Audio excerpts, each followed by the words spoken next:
All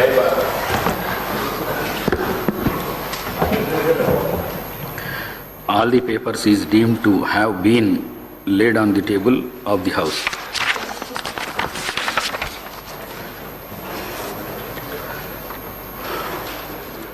Announcement regarding cut motions. I am to announce to the House that the Telangana Regularization of Appointments of Public Service and Regularization of Staff Pattern and Pay Structure, Third Amendment Bill 2026, LA Bill number 14 of 2026 will be taken up for consideration and passing by the Assembly today, the 23rd March 2026, and the amendments to the bill will be received up to 11 a.m. today.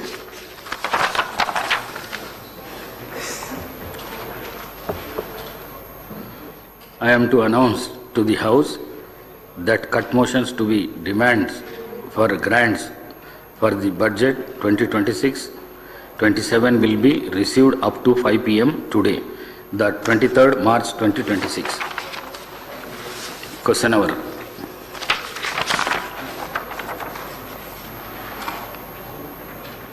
Eleventh question. Minister for Transport. Question number 1759. Yes. అధ్యక్ష, ప్రశ్న number 1759 సంబంధించి జవాబు A అవునండి, B Telangana technology services, center for good governance, అదేవిధంగా స్వయం సహాయక బృందాల విద్యాశాఖ, ఆరోగ్య శాఖ డేటాబేస్ వంటి వివిధ వనరుల నుంచి లబ్ధిదారుల డేటాను సేకరించడం అవుతున్నది. సి ప్రారంభం నుండి అంటే 9/12/2023 తేదీ నుండి 11/3/2026 తేదీ వరకు మహాలక్ష్మి పథకం కింద మొత్తం 283,94 మంది మహిళలు ప్రయాణించారు.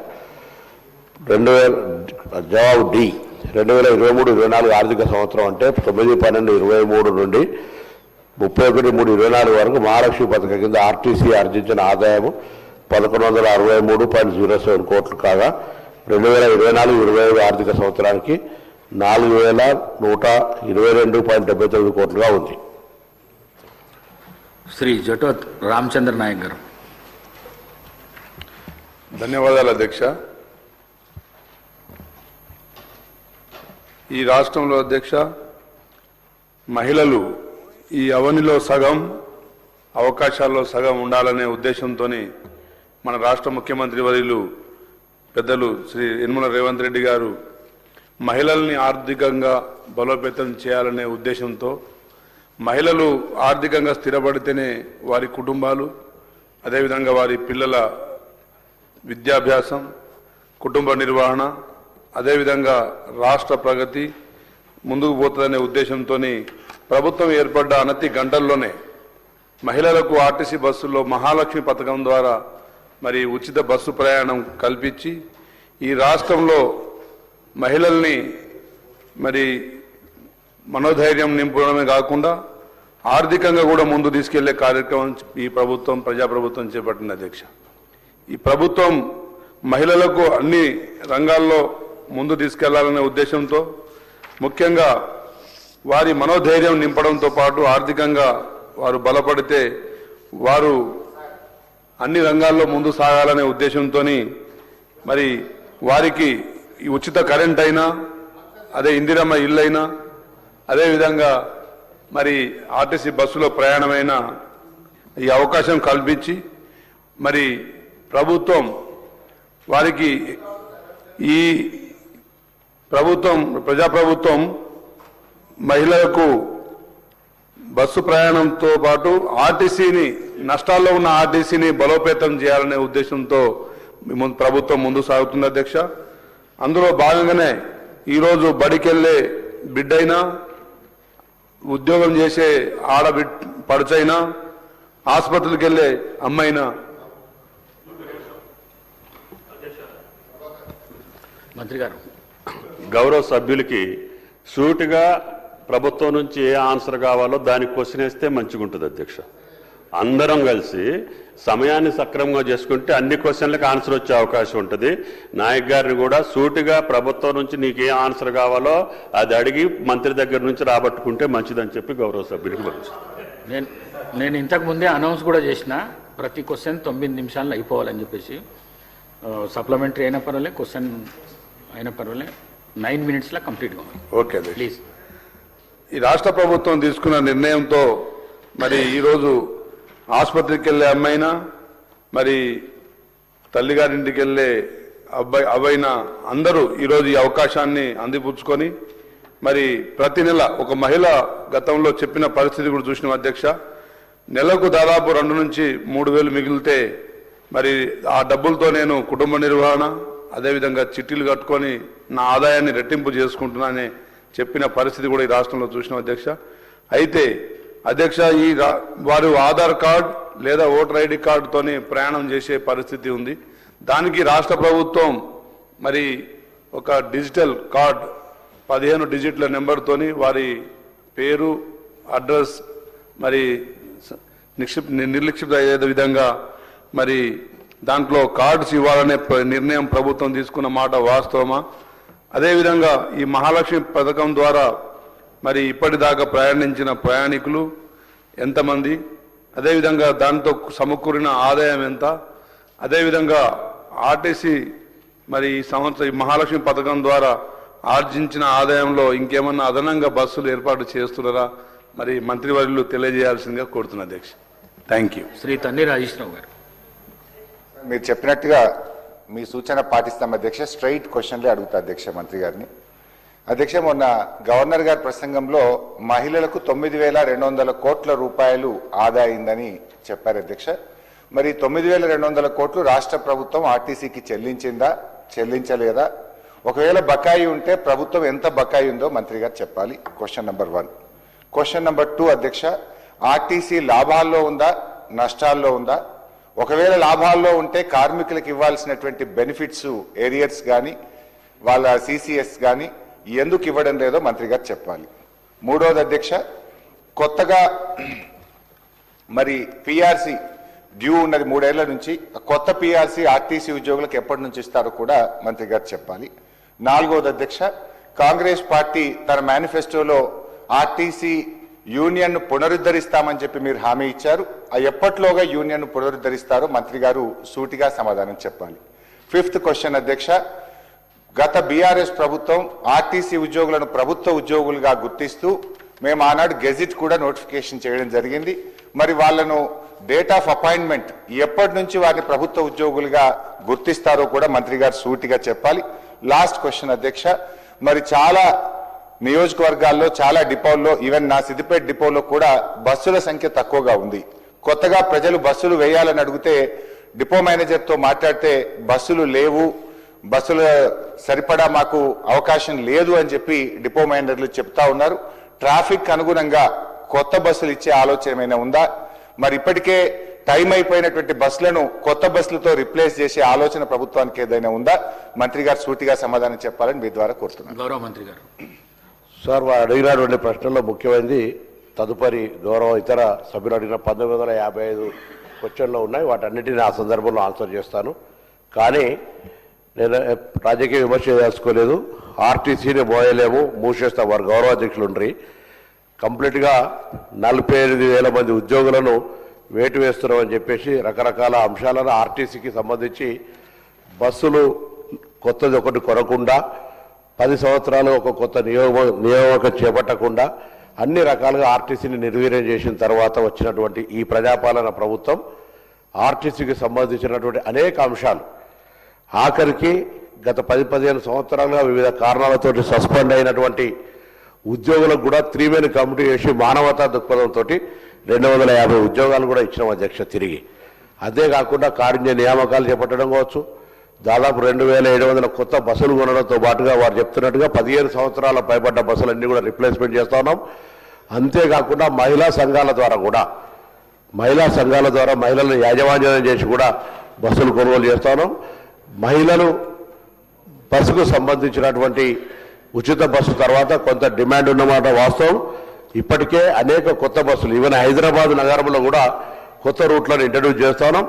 గౌరవ సభ్యులందరూ కూడా ఆర్టీసీకి సంబంధించినటువంటి బస్సులు డిమాండ్ చేస్తా ఉన్నారు. ప్రభుత్వం దానికి అనుగుణంగా ఇటీవల జరిగిన రివ్యూలో కొత్త బస్సుల కొనుగోలుకు సంబంధించి కానీ లేదా ఈ మధ్య కేంద్ర ప్రభుత్వం తీసుకున్నటువంటి PM E-డ్రైవ్ కింద మరి ఎలక్ట్రికల్ బస్సులు తీసుకునే అంశానికి సంబంధించిన విషయం లోపల కూడా సానుకూల నిర్ణయం తీసుకొని ఆర్టీసీ కార్మికులకు సంబంధించిన జీతభత్యాలు ఇష్యూ కావచ్చు, వాళ్ళు గతంలో బకాయిలు పెట్టిన PF ఇతర అంశాలన్నీ కూడా ఒక్కొక్కటిగా నెరవేర్చుకుంటూ వస్తాం.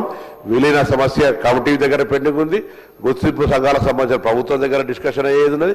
వీటన్నిటికి సంబంధించి ఆర్టీసీ కార్మికుల సంక్షేమం ఈ ప్రభుత్వ లక్ష్యంగా, ప్రయాణికుల సౌకర్యం ఈ ప్రభుత్వ లక్ష్యంగా, ఆర్టీసీని అభివృద్ధిలోకి తీసుకుపోయే విధంగా కార్యాచరణ తీసుకుంటున్నామని మీ ద్వారా గౌరవం నిలదలుస్తాను. ఇంత స్పష్టంగా 1950 క్వశ్చన్ నెంబర్ సేమ్ దానికి అప్పుడు ఆన్సర్ మళ్ళీ సభ్యుడు అడిగిన దానికి సేమ్ క్వశ్చన్ 1955 ఉంది. ఆర్టీసీ విలీనంకు సంబంధించి ఉన్నది, ఎలక్ట్రికల్ బస్సులకు సంబంధించి ఉన్నది. దీని తర్వాత సేమ్ క్వశ్చన్ ఉంది. నేను అది కూడా చెప్తాను. దీనికి సంబంధించి ఆర్టీసీకి కంప్లీట్గా నెగ్లెక్ట్ చేసి మూసేస్తామన్నటువంటి వాళ్ళు అడుగుతుంటే అందరికి సంబంధించి ఇలా ఆర్టీసీని ఆపరేషనల్ ప్రాఫిట్లోకి తీసుకెళ్తా ఉన్నాము. ప్రభుత్వము తప్పకుండా ఆర్థిక సహకారం అందిస్తుంది కాబట్టి ఇలా ఆర్టీసీ ప్రగతి రథచక్రాలు ముందుకు కదులుతా ఉన్నాయి. ఆర్టీసీ 81% పైన ఆక్యుపెన్సీ రేట్ తోటి ఇలా ఎంటైర్ స్టేట్ లో ఒక లైఫ్ లైన్ గా ప్రతి పల్లెకి ఇలా మహిళలను తీసుకొని ప్రజలను తీసుకొని చేస్తా ఉన్న సందర్భంగా తప్పకుండా మా బాధ్యత సభ్యులు చెప్పినటువంటి ఇంకా సమస్యలు ఉంటే తప్పకుండా వాటిని 100% పరిశీలన చేస్తాం. Serial number 12, question number 15, 58.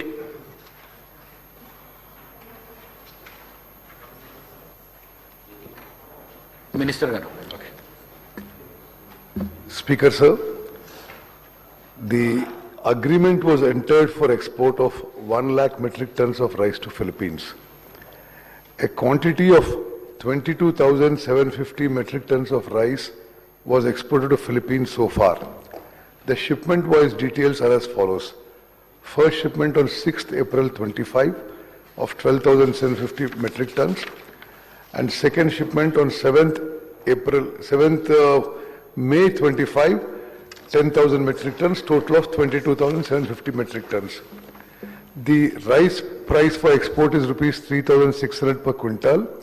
The Food Corporation of India rate is 3,446 per quintal for grade A variety as per the provisional economic cost for marketing season 22-23.